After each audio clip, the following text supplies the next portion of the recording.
বারুইপুর নাবালিকা ধর্ষণ কাণ্ডে অ্যাকশন শুরু।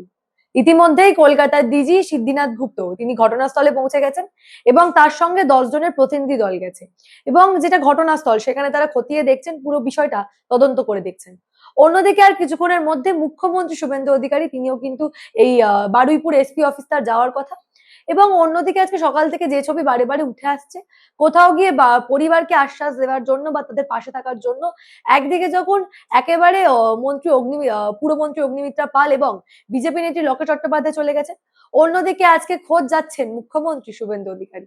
ফলে গোটা ঘটনা যারা বারে বারে মানুষকে বোঝানোর চেষ্টা করছেন যে বারুইপুর কাণ্ডে বিচার হবে না, তারা কিন্তু প্রত্যেকেই বারে বারে ভুল প্রমাণিত হচ্ছেন।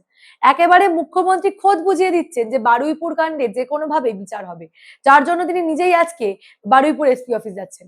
আজকের প্রতিবেদনে দেখাবো সকাল থেকে ঠিক কি কি হয়েছে এবং এখনো পর্যন্ত বারুইপুর কাণ্ডে ঠিক কোন আপডেট উঠে এসেছে, তার জন্য প্রতিবেদনটা সম্পূর্ণ দেখুন।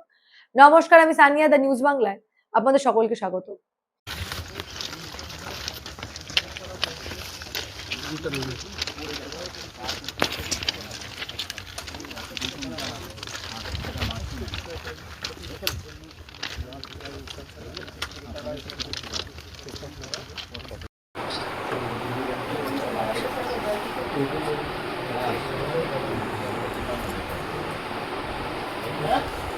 এই বাড়িতে মায়ের বাড়িতে কোনো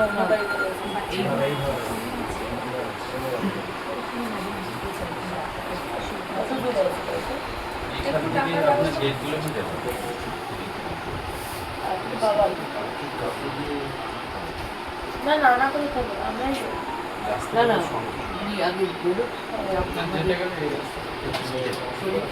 হ্যাঁ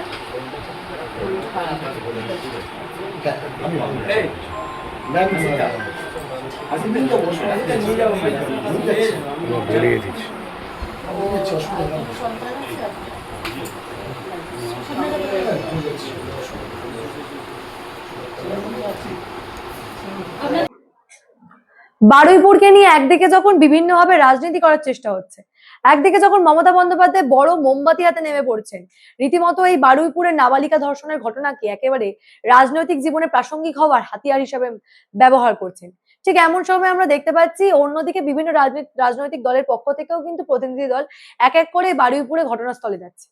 আজকে সকালবেলা পুরমন্ত্রী অগ্নিমিত্রা পাল এবং লকেট চট্টোপাধ্যায় বিজেপি নেত্রী তারা গেছিলেন এবং নির্যাতিতার বাড়ির লোকের সাথে কথা বলেছেন। পরিবারের সদস্যরা পরিষ্কার জানিয়েছেন যে তারা সরকারের ওপর আস্থা রাখছেন এবং মুখ্যমন্ত্রী যে আশ্বাস দিয়েছেন যে এই ঘটনার বিচার হবে, তারাও সেটাই বিশ্বাস করেন। এখনো পর্যন্ত এই ঘটনার দ্রুত তদন্ত চলছে, এমনটাই তারাও মনে করছেন। আগে দেখাবো সকালবেলার ছবি এবং অগ্নিমিত্রা পাল কি বলছে তার বক্তব্যটাও শোনাবো। এছাড়াও বারুইপুর মামলায় ইতিমধ্যে একজনকে কোর্টে তোলা হয়েছে, ধৃতদের মধ্যে একজনকে আজকে কোর্টে পেশ করা হয়েছে। এখন যে ছবিটা দেখছেন এটা সকালের ছবি।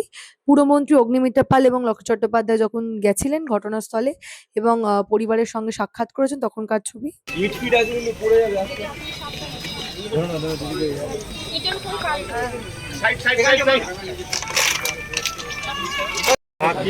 কি বললেন? মা অসুস্থ, স্বাভাবিক, তার সন্তান হারিয়েছে এবং এইভাবে একটা 11 বছরের সন্তানকে যদি মানুষকে হারাতে হয় থেকে তো কোনো মায়ের মানে এটা স্বাভাবিক কিছু। আমি তো এটা দিয়ে দেখি উনি অত্যন্ত অসুস্থ, কিন্তু আমি বারবার আমরা বলেছি, মাননীয় মুখ্যমন্ত্রী উনিও জানেন, ওনার স্বামী জানেন, সম্পূর্ণভাবে আমাদের সরকার তার পাশে এবং আপনাদের কথা দিচ্ছি, সারা বাংলার মানুষকে কথা দিচ্ছি, শুধু এই ঘটনা নয়, যা যা ঘটনা যদি ঘটে মহিলার উপর অত্যাচার, ইনক্লুডিং এই ঘটনাটা, দৃষ্টান্তমূলক শাস্তি হবে।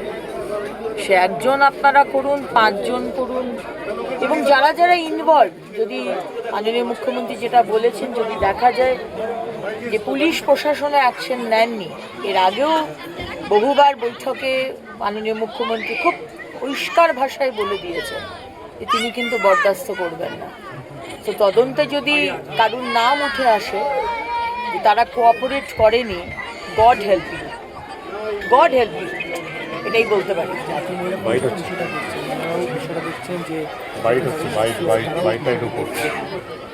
জাতীয় মহিলা কমিশন দেখছেন, সবাই দেখছে, আমরা এখানে এসেছি মাননীয় মুখ্যমন্ত্রীর প্রতিনিধি হয়ে, উনি আমাদের পাঠিয়েছেন। কারণ আজকে একটা মহিলার ওপর অত্যাচার হলে আমরা সবাই মা, আমরা সেই জন্য তার পাশে দাঁড়াতে, সেদিন যে চলে গেছে তাকে তো ফিরিয়ে আনতে পারবো না, কিন্তু অন্তত সমাজ দেখুক যে এই রকম যদি এর আগে কোনো দিন হয়নি, আগে মহিলার ওপর অত্যাচার হয়েছে, বিচার হয়নি, এই সরকারে সেটা হবে না।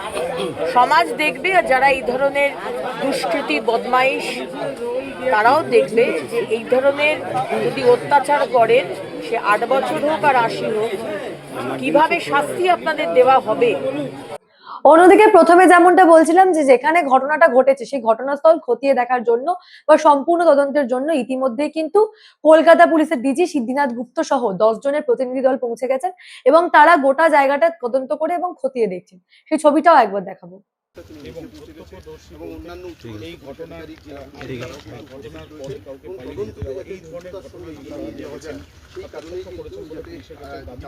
আইনি যে তাদের বয়ান রয়েছে সেগুলোকেও যাতে ঘটনার সঙ্গে নিয়ে যাওয়া যায়, তার জন্য তারা মূলত এই এখনো পর্যন্ত গ্রেফতার হয়েছে, আরও কারো ইনভলভমেন্ট আছে কিনা ঘটনার পরে অভিযুক্তরা সঙ্গে আরও পালিয়ে গিয়েছে, এই বিষয়গুলো তারা জানেন।